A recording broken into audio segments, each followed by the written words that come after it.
Welcome to the beautiful island of St. Lucia, the latest destination to take us, quite fortunately, on location. Known for its lush topography, St. Lucia is the very picture of an island paradise, a quiet, peaceful place that offers holidaymakers a bit of sun-drenched serenity at what is still a fairly affordable price. But the country would like to become also a port of call for investors, a safe and stable place to do business that offers strategic access to the wider Caribbean region and beyond. We're here to explore what makes St. Lucia unique, apart from its exceptional beauty, and to reveal what as yet undiscovered opportunities the country can offer foreign investors. Join me as we go on location.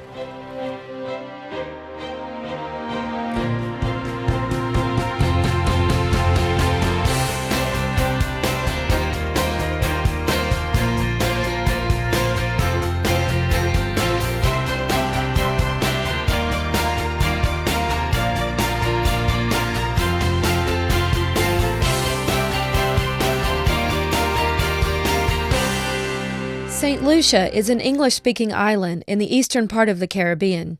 Having gained independence in 1979, St. Lucia remains a member of the Commonwealth of Nations associated with the United Kingdom. But its heritage is a mixture of African, Asian, and French, as well as Anglo-Saxon, and these influences still filter through in the cuisine, music, and culture of the island, something that adds to its charm for visitors. So too does the typically friendly welcome from the locals. The government is trying to make clear that investors are equally as welcome as tourists.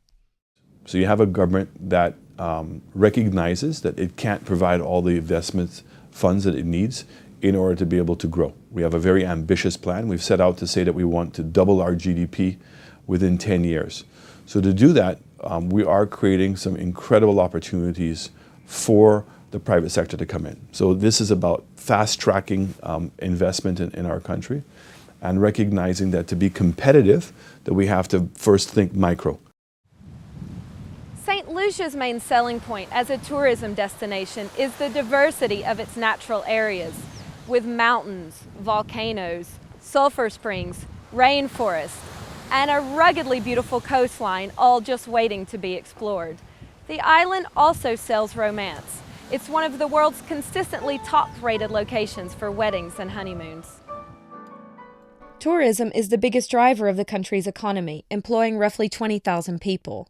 The island is especially popular with North American tourists, and St. Lucia has direct air connections to most major gateways on the U.S. East Coast, as well as to the United Kingdom. After taking a hit from the global financial crisis, the tourism industry is seeing a rebound, and St. Lucia has been given a boost by an increase in cruise ship arrivals. And, thanks to upgraded offerings such as the picturesque Rodney Bay Marina and the regattas it plays host to each year, the number of yachting visitors has grown twofold since the depths of the crisis. Meanwhile, St. Lucia's reputation for beauty, luxury, and romance has the island perfectly placed in the sights of such high-end resort brands as Sandals, which is now in expansion mode in the island. We employ 1,800 St. Lucians, and our economic footprint here is 75 million US a year, which represents 6% of GDP. We have 3 resorts here in St. Lucia.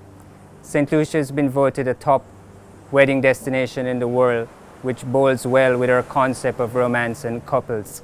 It's also well positioned in the Caribbean, and airlift is easily had from North America and Europe. It's English speaking, the people are very friendly, the government was easy to work with and still is. The incentives are excellent, taxation is moderate.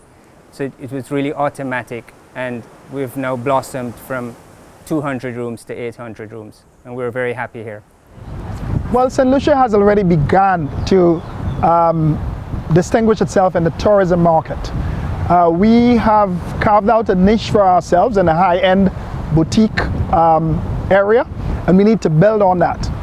The natural allure of St. Lucia, the natural attractiveness, and the fact that some of its resorts have continually received global accolades for their specific offerings lends itself to us furthering that proposition in the investment market as an investment location.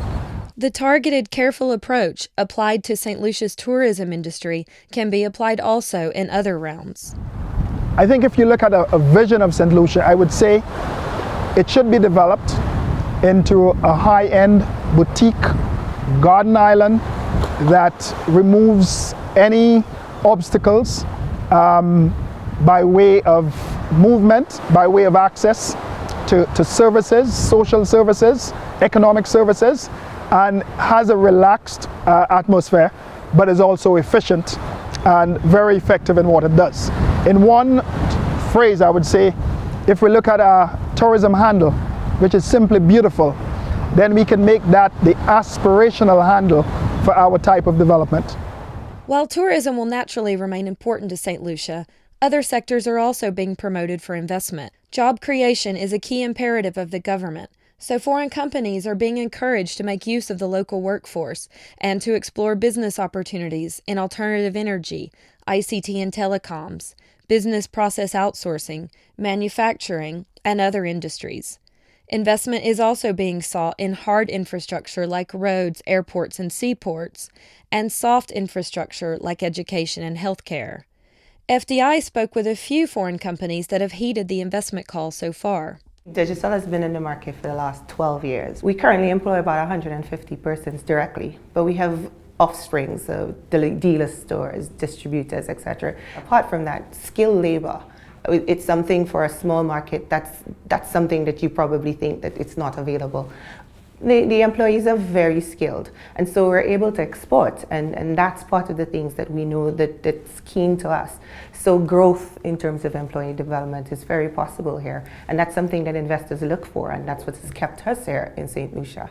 WLBL was founded in 1974, and it was a greenfield by Heineken, and it was meant and built as the first brewery that Heineken wanted to have in the Caribbean to supply the Caribbean. And yeah, that's why this year we are celebrating 40 years anniversary, yes, and we expect 40 years more to come. And I think these are 40 years of success, we could say. We see the future bright, and we think that the conditions are given to continue growing, but it's clear that we are investing a lot and we're doing a lot to make that happen. And what I like from St. Lucia is has that perfect mix, you know, between Europe and Latin world. You have the sun, people are happy, enjoyment is there. I love the weather, I love the place, and I love the people here, so it's a great place to live. While famous for its wonderful weather, the economic climate in the Caribbean region has not been so sunny in the years since the global financial crisis. As a small, tourism-reliant economy, St. Lucia in particular has been battered by some of the global financial headwinds. However, there are signs that the economy is in a recovery phase, and with the new investment promotion efforts now underway, there is hope that the economy can diversify a bit away from tourism. fDi surely has a key role to play in this diversification and also in helping the government tackle the unemployment problem that St. Lucia, as well as many of its neighbors, face. So I think that the transformation of St. Lucia in the next 10 years is going to be huge. And I think it's timely. I believe where the Caribbean is positioned, given what's taking place in Asia and even in Europe with terrorism, given the fact that people are expecting the U.S. economy to continue to grow strongly, I'm very excited by what the future has to hold. I know there's a tremendous amount of uncertainty, but in the case of St. Lucia, we're really focusing on a very specific niche.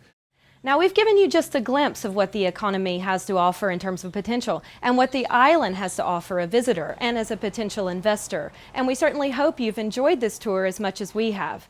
Join me next time to see where we go on location.